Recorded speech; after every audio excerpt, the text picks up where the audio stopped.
Good morning. Well, I was just thrilled to see that your annual intention was transformation, because we're here today to give a talk entitled Music and Mythology, Stories of Transformation. So we are going to look at 3 different paths of transformation.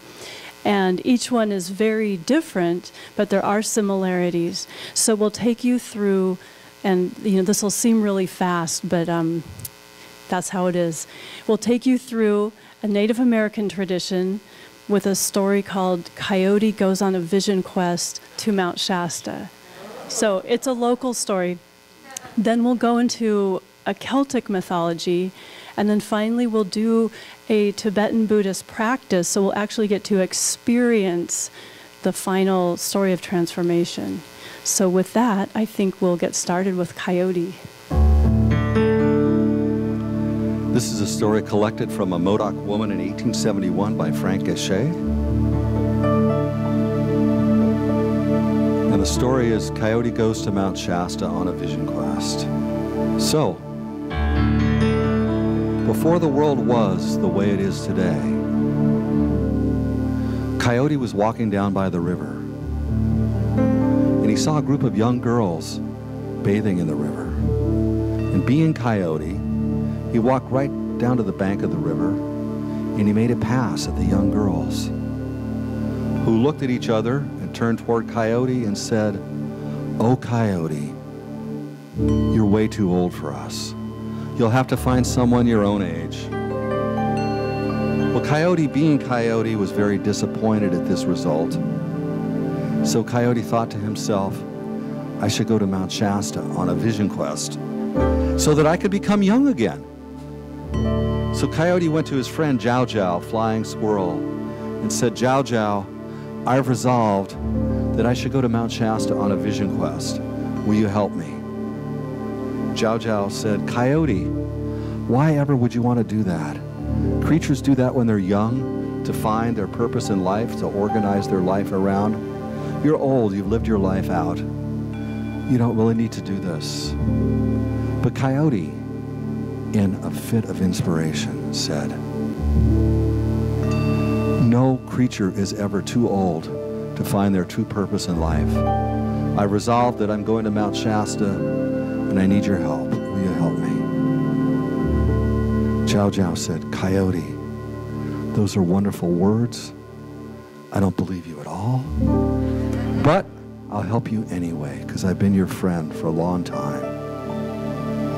So Jow Jow said, "Coyote, you need to gather your sweat lodge blankets, carry them to Mount Shasta. And when you get close to the mountain, you need to cut your sweat lodge willows. And when you get right at the tree line, you need to gather your firewood, wrap it in the blankets, carry it up to the saddle between the 2 peaks, build your lodge, heat the rocks, bring them in the lodge, make steam, pray to Gamokamsh, the Great Spirit who lives inside Mount Shasta.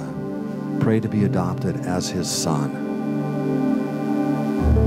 And furthermore, Coyote, I'm going to teach you a song to sing the entire way that you walk to Mount Shasta. It's a song to Gamokamsh, praying to be adopted as his son.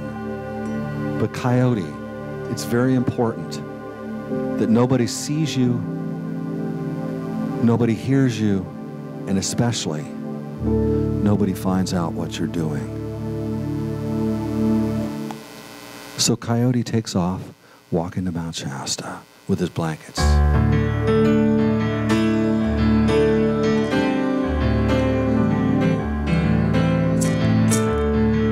And lo and behold, some people are walking from Mount Shasta on the trail the opposite way. And they see Coyote and they hear him sing his song. And they say, "Oh, Coyote, whatever are you doing walking to Mount Shasta, carrying all these blankets?" And Coyote answers, "I'm going to Mount Shasta on a vision quest so that I can become young again." And the people say, "Coyote, we wish you well." And they keep on walking, And Coyote keeps on walking toward the mountain, carrying his blankets, singing. And pretty soon some more people round the trail. They hear this canine howling, and they see him carrying all these blankets. And they say, "Oh, Coyote, whatever are you doing walking toward Mount Shasta with all these blankets?" And Coyote answers, "I'm going to Mount Shasta on a vision quest so that I can become young again." But as Coyote gets closer and closer to the mountain, the immensity of what he's doing begins to overtake him. And the next time he notices that people are coming his direction, he hides in the manzanita and he sings softly to himself so they won't notice him. And the rest of the way to the mountain, he avoids contact with all other creatures. And he gets to Whitney Creek and he cuts his sweat lodge willows, and he gets above Whitney Falls and he gathers his firewood and he carries it up to the saddle between Shasta and Shastina, and he builds his lodge and he lights his sweat lodge fire with rocks on top of it just as the sun's going down.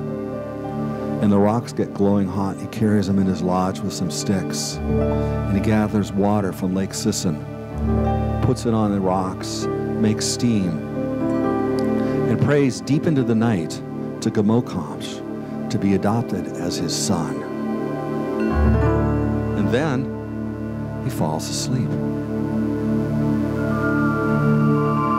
And he dreams that Gamokamsh comes into his lodge. Gamokamsh says, "Oh, Coyote, I know your intentions have not been pure.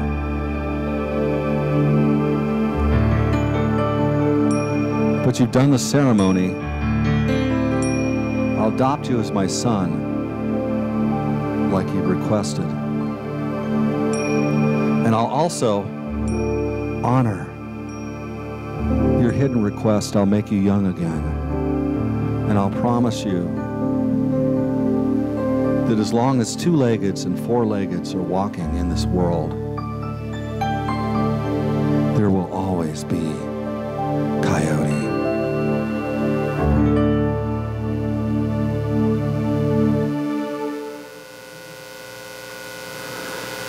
So we want to sing you the Karak Coyote song.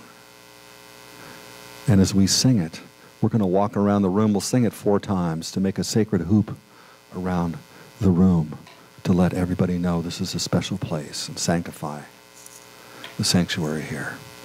If you get the knack of the song, you're welcome to join us.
So that Coyote character,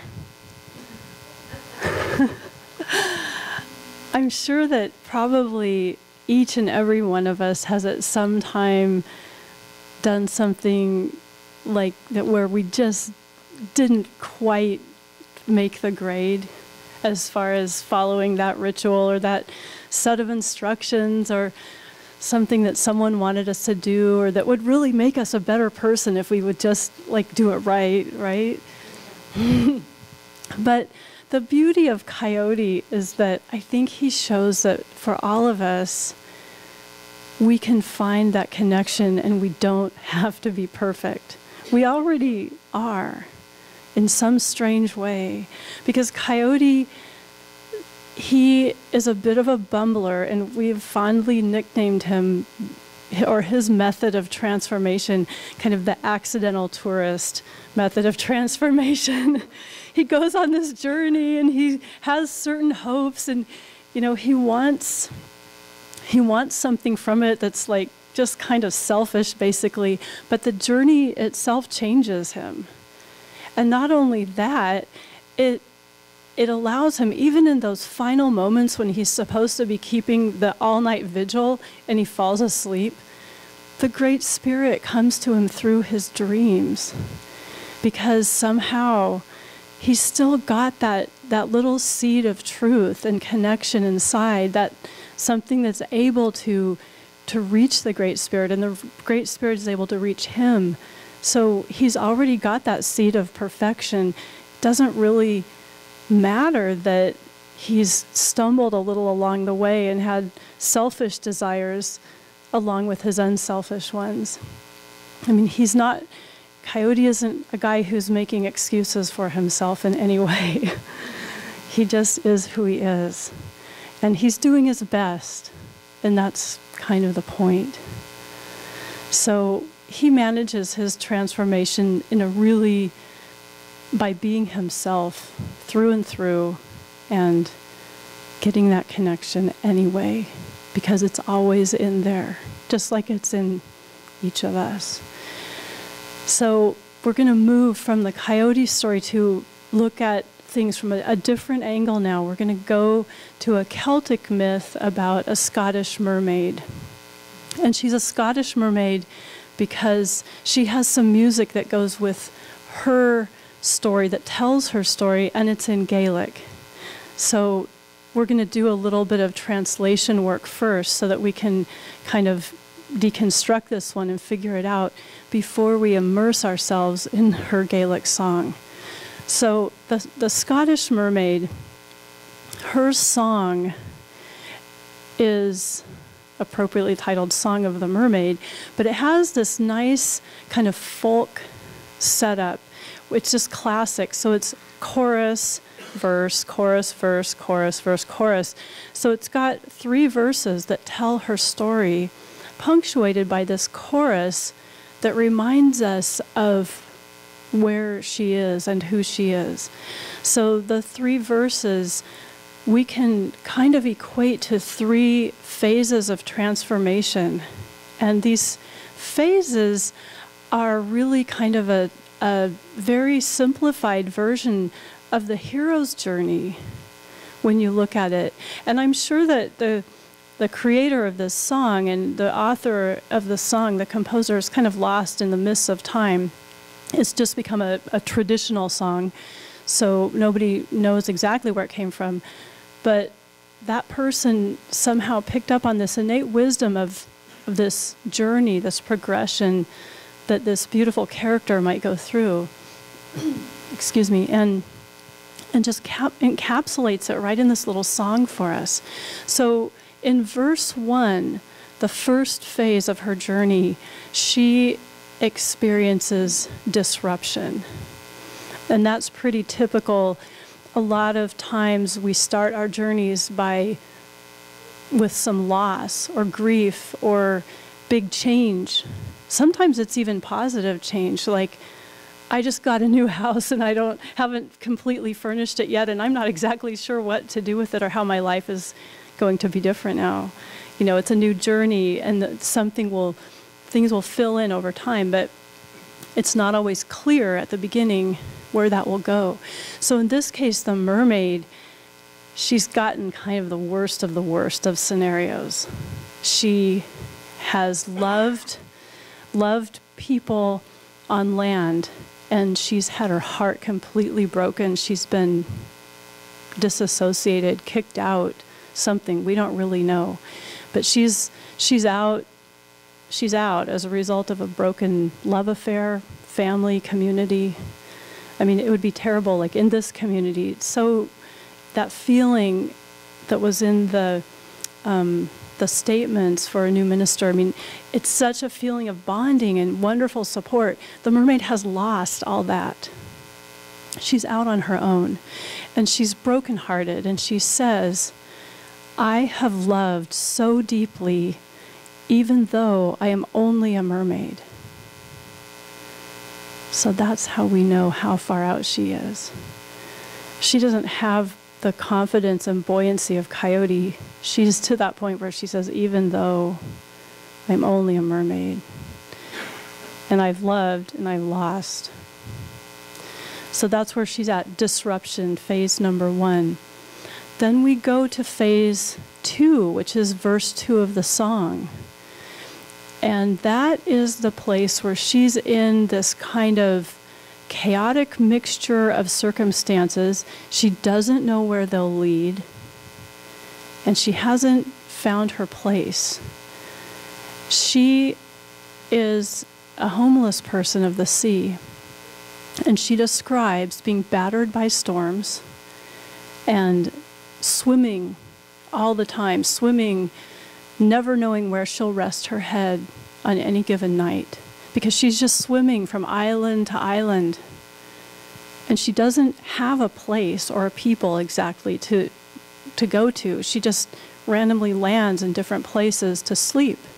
She never knows where that will be.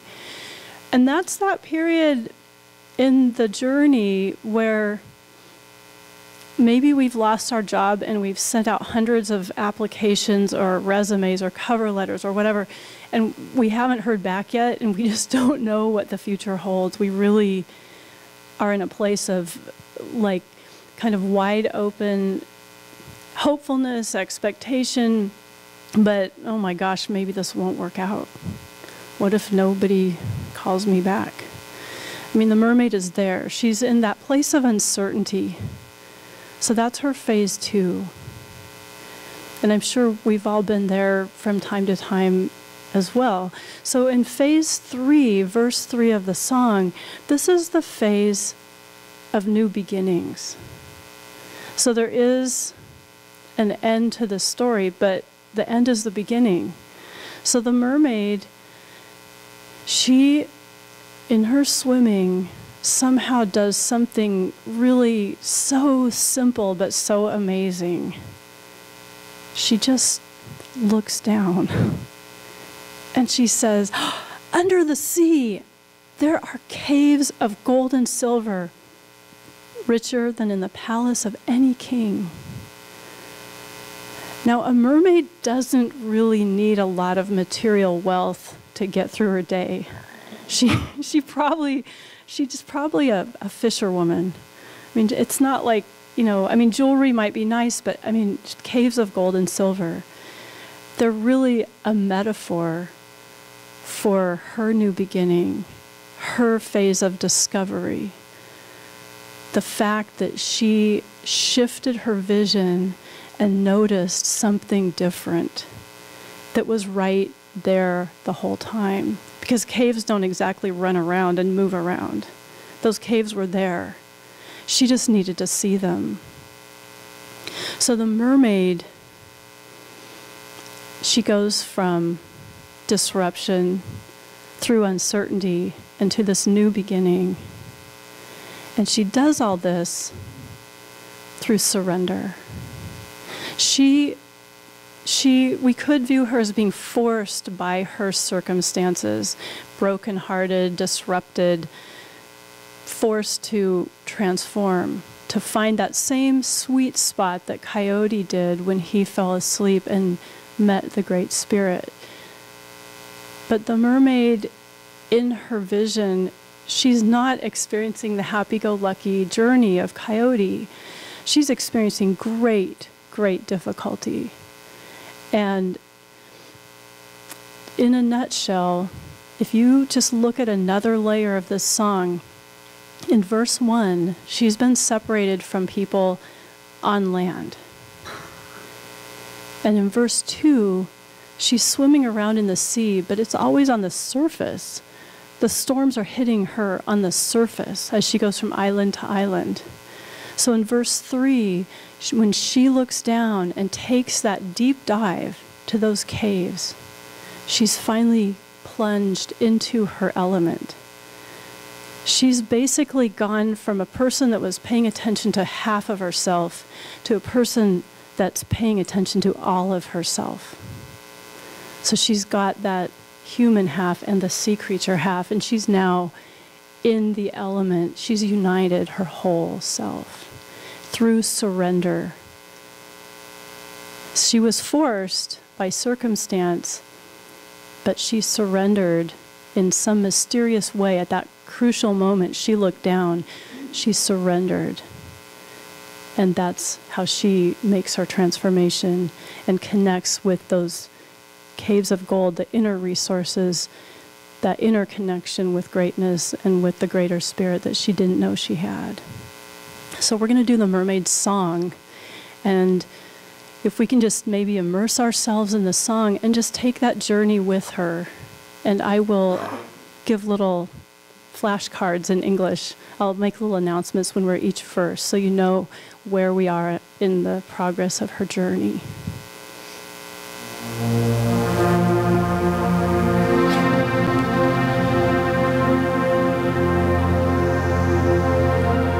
So the chorus, under the ocean waves, in the ocean waves, on the ocean waves.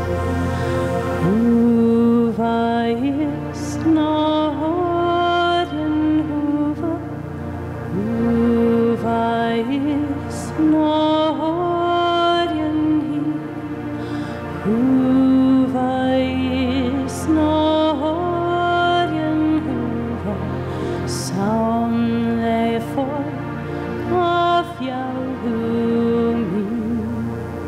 Verse 1, disruption. I have loved so deeply, even though I'm only a mermaid.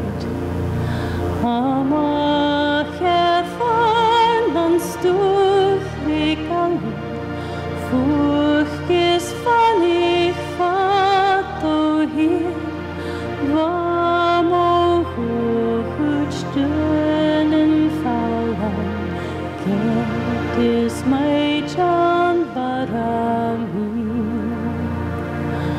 Huva is Norden Huva, Huva is Norden hi, Huva is Norden Huva, Samle for of Yahweh. Verse 2, uncertainty. I never know where I'll rest my head on any given night. Chaniel mochata saf nunuch, nur wie es pure seven chish, vam in röv an kor of rekan, be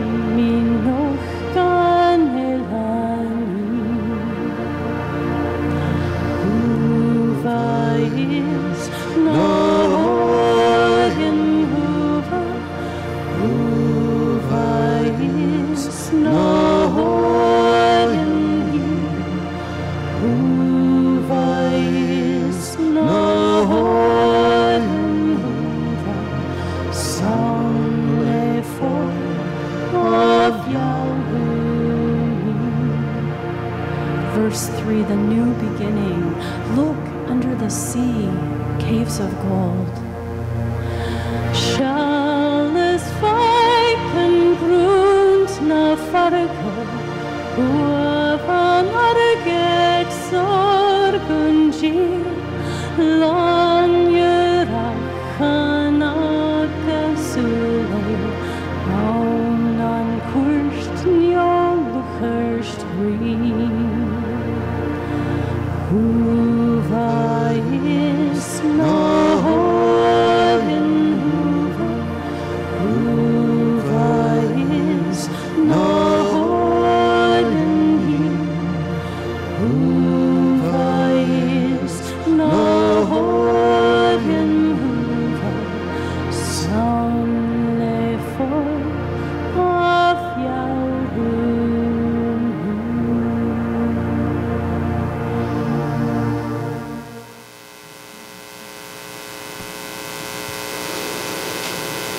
Thank you for taking the mermaid's journey of surrender with us.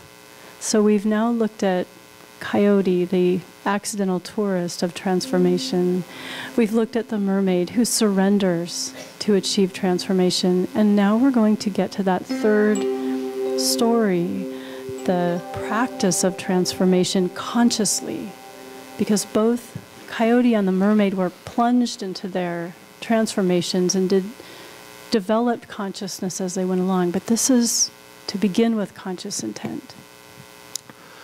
So we're going to begin with a chant that I've been taking around to New Thought centers. Om tare tare, tu tare tu re so. Om tare tare, tu tare tu re so. Om tare tare, tu tare tu re so.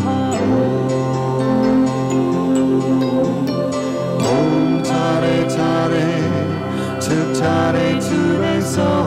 Om tare tare, tu tare tu re so. Om tare tare, tu tare tu re so. Om tare tare, tu tare tu re so. Om tare tare, tu tare tu re so. Om tare tare, tu tare tu re so. Om tare tare, tu tare tu re so. Om tare tare, tu tare tu re so. Om tare tare, tu tare tu re so.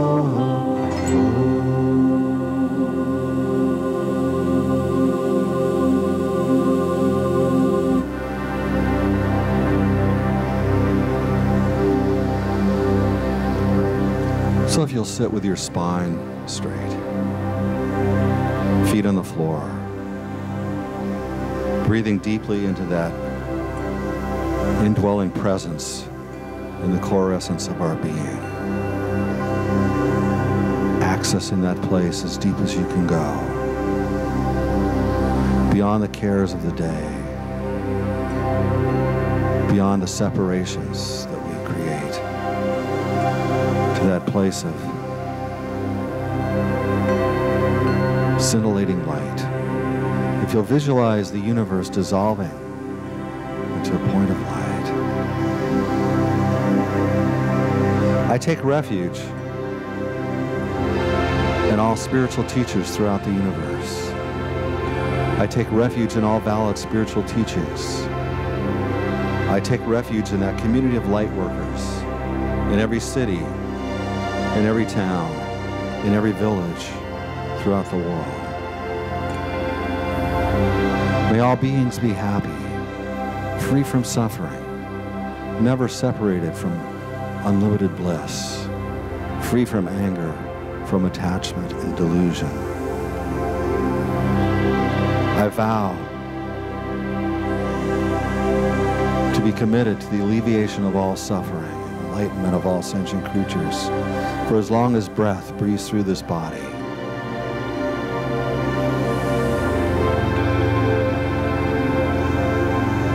So now if you'll visualize the universe dissolving to a point of light,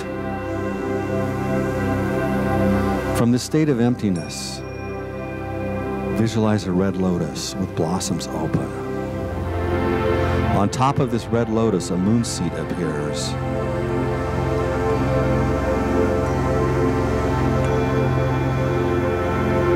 A white crescent moon pointing upward. Seated on top of this moon crescent is the green syllable Tom, which is the essence of your own mind. This green syllable Tom is also the bija, or seed syllable, for Tara, a being of unlimited creation, of compassion, that we create with our own minds.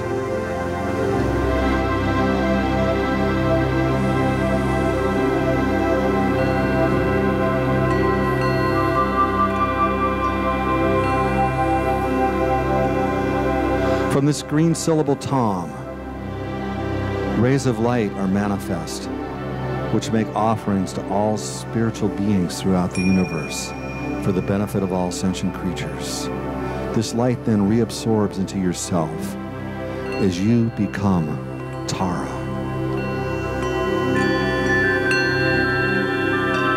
The color of your body is green. Your right hand rests in your right knee. It's in the giving mudra. In it you hold the vessel of life. Your left hand is at your heart with the ring finger and thumb pressed together, holding the stem of the blue upala flower. You're peaceful and smiling, adorned by all precious ornaments and garments. Your right foot slightly extended, your right leg slightly tucked in. Your back rests against a wall of moon.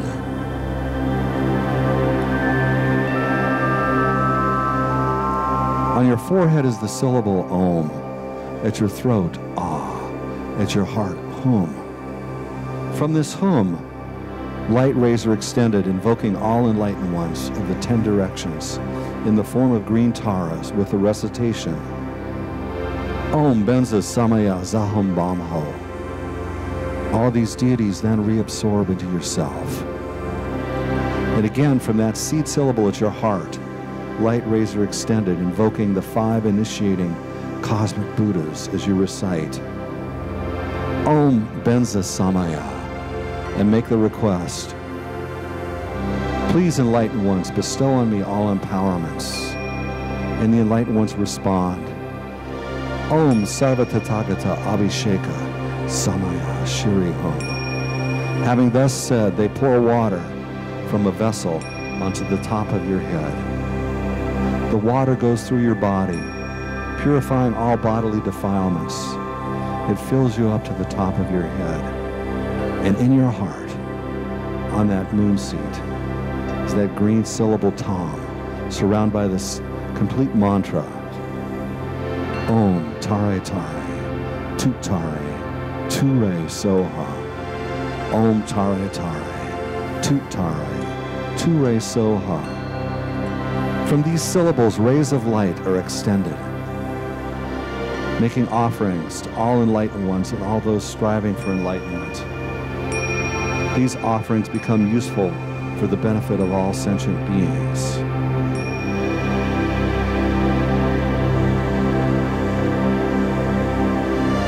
All powers, blessings, and compassion of all those enlightened ones and all those striving for enlightenment now manifest in the form of rays of light, which absorb into that rosary of seed syllables surrounding your heart as you recite the mantra, Om Tare Tare, Tut Tare, Ture Soha.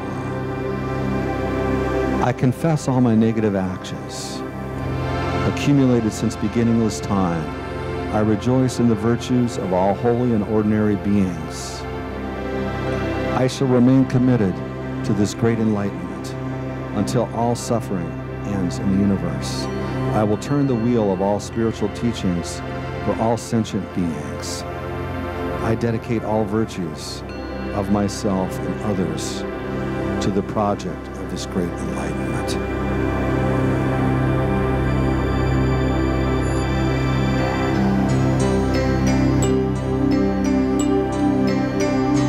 Om Tare Tare, Tut Tare Ture Soha. Om Tare Tare, Tut Tare Ture Soha. Om Tare Tare, Tut Tare Ture Soha.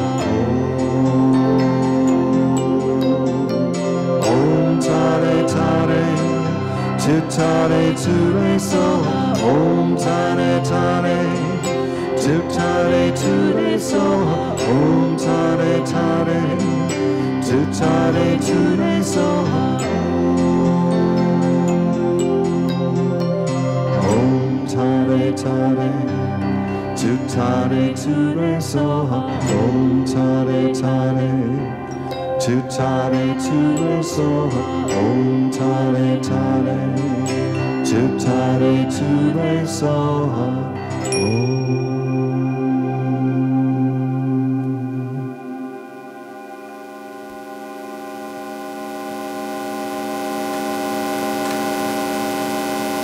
So thank you for taking this journey with us. We've looked at 3 different traditions of spiritual transformation. We enjoy taking these talks around to New Thought centers,